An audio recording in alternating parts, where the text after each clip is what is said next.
Also my brother, elder brother, and a surprise for you today. When I told him I'm coming here.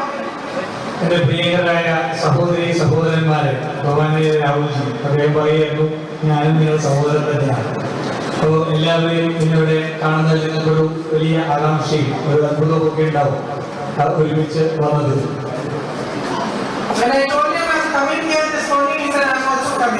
ഞാൻ രാവിലെ ഇങ്ങോട്ടേക്ക് ഉദ്ഘാടനത്തിന് വരികയാണ് എന്ന് പറഞ്ഞു, ഞാനും കൂടെ വരികയാണ്.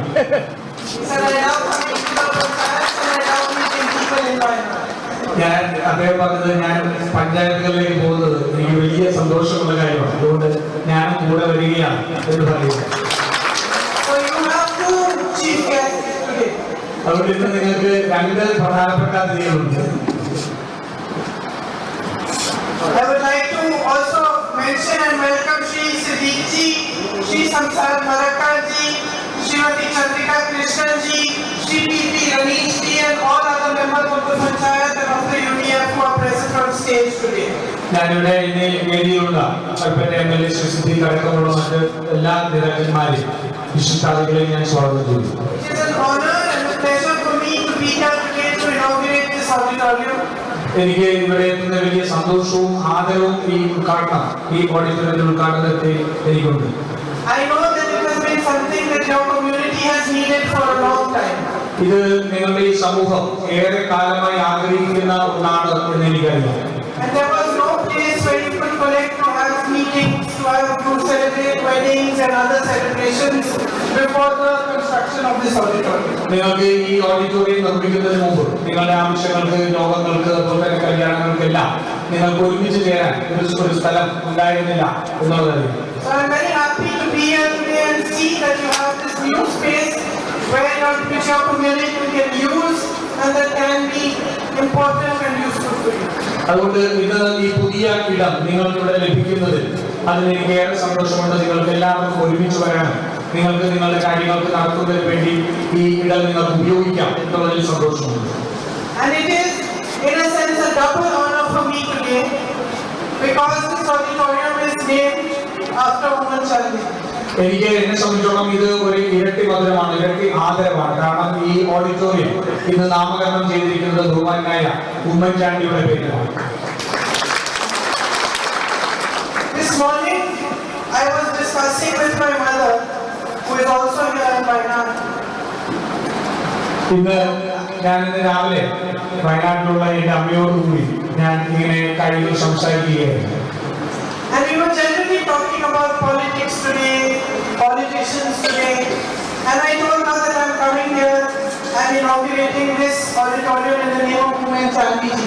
പൊതുവിലുള്ള രാഷ്ട്രീയത്തെ സംബന്ധിച്ചും രാഷ്ട്രീയ നേതാക്കന്മാരെ സംബന്ധിച്ചും പ്രവർത്തനത്തെ സംബന്ധിച്ചുമെല്ലാം ഞങ്ങൾ സംസാരിക്കുകയാണ്. അപ്പോൾ ഞാൻ പറഞ്ഞു, ഇന്ന് ഉമ്മൻചാണ്ടിയുടെ പേരിലുള്ള ഈ ഓഡിറ്റോറിയം ഉദ്ഘാടനം ചെയ്യുന്നതിനാണ് ഞാൻ പോകുന്നത് എന്ന് പറഞ്ഞു. And because she has been a colleague of hers for many years, I asked her, what was your experience working with him? What was he like? ഏറെ നാളായി സഹപ്രവർത്തകരായിരുന്നു ഒരുമിച്ച് പ്രവർത്തിച്ചുകൊണ്ടിരുന്നത് കൊണ്ട് ഞാൻ അമ്മയോട് ചോദിച്ചു, എന്താണ് അദ്ദേഹത്തെ കുറിച്ച് അമ്മയുടെ ഓർമ്മകൾ, അനുഭവങ്ങൾ എന്താണ് എന്ന് ഞാൻ ചോദിച്ചു. And she said to me, he was a God-fearing man. He was a humble man. And his whole life was spent in service. അദ്ദേഹം എന്നോട് പറഞ്ഞത്, അമ്മ എന്നോട് പറഞ്ഞത്, അദ്ദേഹം വലിയ ഒരു ദൈവഭക്തിയുള്ള, ദൈവഭയമുള്ള ഒരാളാണ്.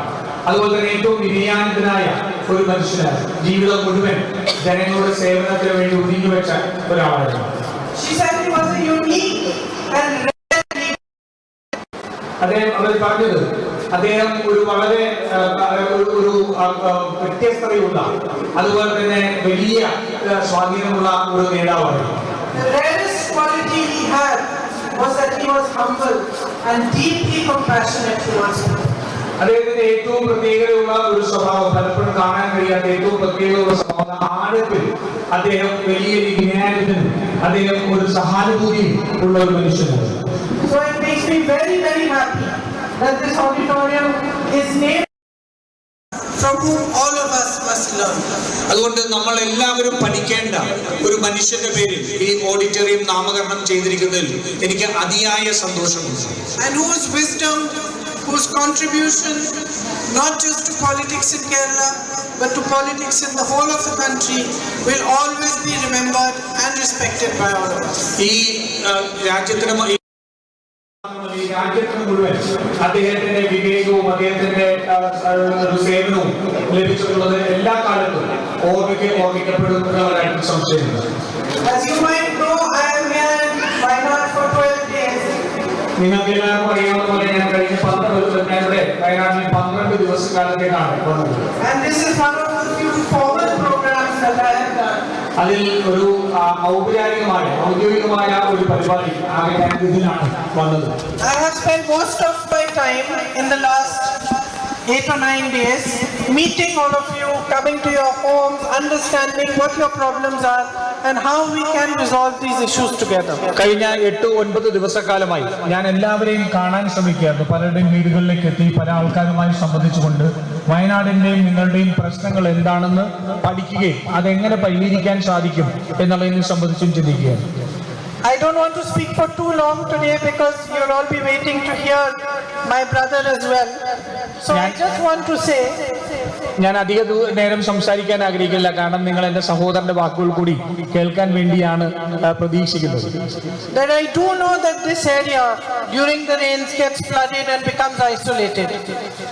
ഞങ്ങൾ രണ്ടുപേരും ഈ സ്ഥലത്ത് വലിയ മഴയും ഇത് ഒറ്റപ്പെടുകയും ചെയ്യുന്ന സാഹചര്യം ഉണ്ടായപ്പോൾ ഞങ്ങൾ ഇവിടെ ഉണ്ടായിരുന്നു.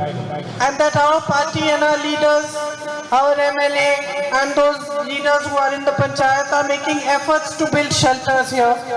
അതുകൊണ്ട് ആ സമയത്ത് നമ്മളുടെ നേതാക്കന്മാരും രാഷ്ട്രീയ പ്രവർത്തകരും MLA ഉൾപ്പെടെയുള്ള പഞ്ചായത്തുകൾ ഉൾപ്പെടെയുള്ള എല്ലാവരും കൂട്ടായി ചേർന്ന് ജനങ്ങൾക്ക് ദുരിതമനുഭവിക്കുന്ന ജനങ്ങൾക്ക് അഭയം നൽകാൻ വേണ്ടി ശ്രമിക്കുകയാണ്. Your tribal community faces many serious issues regarding health, connectivity. നമ്മുടെ ആദിവാസി സമൂഹം ഒട്ടേറെ പ്രശ്നങ്ങൾ അനുഭവിക്കുന്നുണ്ട്. അവരുടെ യാത്രാ സൗകര്യങ്ങളെ സംബന്ധിച്ച്, അവരുടെ ആരോഗ്യത്തെ സംബന്ധിച്ച്, അവർക്ക് പുറം ലോകവുമായി ബന്ധപ്പെടുന്നതിനെ സംബന്ധിച്ച് ഒട്ടേറെ പ്രശ്നങ്ങൾ അവർ അഭിമുഖീകരിക്കുന്നുണ്ട്. And regarding education, വിദ്യാഭ്യാസത്തെ സംബന്ധിച്ചും അവർക്ക് വലിയ പ്രശ്നങ്ങൾ നിലനിൽക്കുന്നുണ്ട്. I know that the paddy farmers of this area are also facing unique issues and problems. അതുപോലെ തന്നെ നെൽകർഷകരും കാപ്പി കർഷകരും എല്ലാം അവരുടേതായ രീതിയിൽ വ്യത്യസ്തമായ വലിയ പ്രശ്നങ്ങൾ അഭിമുഖീകരിക്കുന്ന സമയമാണ്. And I have been holding discussions with all the communities, different communities, and also with farmers, not just paddy farmers but coffee farmers also, dairy farmers also. ഞാൻ ഇവരെല്ലാമായി വ്യത്യസ്തമായിട്ടുള്ള രീതിയിൽ വ്യത്യസ്ത വിഭാഗങ്ങളെ എല്ലാവരെയും കണ്ട് സംസാരിക്കുക. നെൽകർഷകർ, അതുപോലെ തന്നെ കാപ്പി കർഷകർ, ക്ഷീര കർഷകർ, അങ്ങനെ വിവിധ വിഭാഗങ്ങളുമായി ഞാൻ സംവദിക്കുകയാണ്. And I am happy to do all that I can to support you and to better your lives. അതുകൊണ്ട് നിങ്ങളുടെ ജീവിത സൗകര്യങ്ങൾ മെച്ചപ്പെടുത്തുന്നതിന് വേണ്ടി, നിങ്ങളുടെ പ്രശ്നങ്ങൾ പരിഹരിക്കുന്നതിന് വേണ്ടി എന്തെല്ലാം ചെയ്യാൻ സാധിക്കുമോ അതെല്ലാം ചെയ്യാൻ എനിക്ക് സന്തോഷമാണുള്ളത്. I'm also very happy to know that the 2 CRF roads which were sanctioned during Rahulji's time are now almost complete. അത് എനിക്ക് മറ്റൊരു സന്തോഷം കൂടിയുണ്ട്. രാഹുൽജി ഇവിടെ ഉണ്ടായിരുന്ന സമയത്ത് CRF പദ്ധതിയിൽപ്പെടുത്തി, സെൻട്രൽ റോഡ് ഫണ്ട് പദ്ധതിയിൽപ്പെടുത്തി 2 റോഡുകൾ ഇവിടെ അനുവദിച്ചിരുന്നു. അത് ഏകദേശം പണി പൂർത്തിയായിരിക്കുന്നു എന്ന് ഞാൻ മനസ്സിലാക്കുന്നു. It is an honor for me that you have chosen me to follow in his footsteps as your MP, and I will continue to do the good work he began. അദ്ദേഹത്തിനെ പിന്തുടർന്നുകൊണ്ട് എനിക്ക് നിങ്ങളുടെ ജനപ്രതിനിധിയാവാൻ നിങ്ങൾ നൽകിയ അവസരം വലിയ ഒരു ആദരവുമായി ഞാൻ കണക്കാക്കുന്നു. അദ്ദേഹം ചെയ്ത പ്രവർത്തനങ്ങൾ, നല്ല പ്രവർത്തനങ്ങൾ മുന്നോട്ട് കൊണ്ടുപോകാൻ ഞാനും ശ്രമിക്കും. And to build this deep connection of love and respect that he formed here with you. സ്നേഹത്തിലും പരസ്പര ഇതിൽ നിന്നുകൊണ്ട് ഉണ്ടാക്കിയെടുത്ത ആഴത്തിലുള്ള ബന്ധം, അദ്ദേഹം ഉണ്ടാക്കിയ ആഴത്തിലുള്ള ബന്ധം അത് തുറന്നു കൊണ്ടുപോകാൻ ശ്രമിക്കും. And I want to thank all of you, my sisters, my brothers, for the deep love with which you welcome me into your homes and the affection that you have given me as your MP. I hope that I will live up to your expectations and be able to do as much work as possible to improve your lives. Thank you. നിങ്ങൾ എനിക്ക് വീടുകളിലേക്ക് വരുമ്പോൾ നിങ്ങൾ നൽകുന്ന സ്നേഹം, നിങ്ങൾ എന്നെ കാണുമ്പോൾ ഉള്ള സ്നേഹം, ആഴത്തിലുള്ള സ്നേഹത്തിന് ഞാൻ ഒട്ടേറെ നന്ദിയുണ്ട്. അത് തീർച്ചയായിട്ടും തിരിച്ച് നല്ല പ്രവർത്തനങ്ങളോടെ അത് ചെയ്യാൻ എനിക്ക് കഴിയും എന്നും ഞാൻ വിശ്വസിക്കുന്നു. എല്ലാവർക്കും ഒരിക്കൽ കൂടി നന്ദി.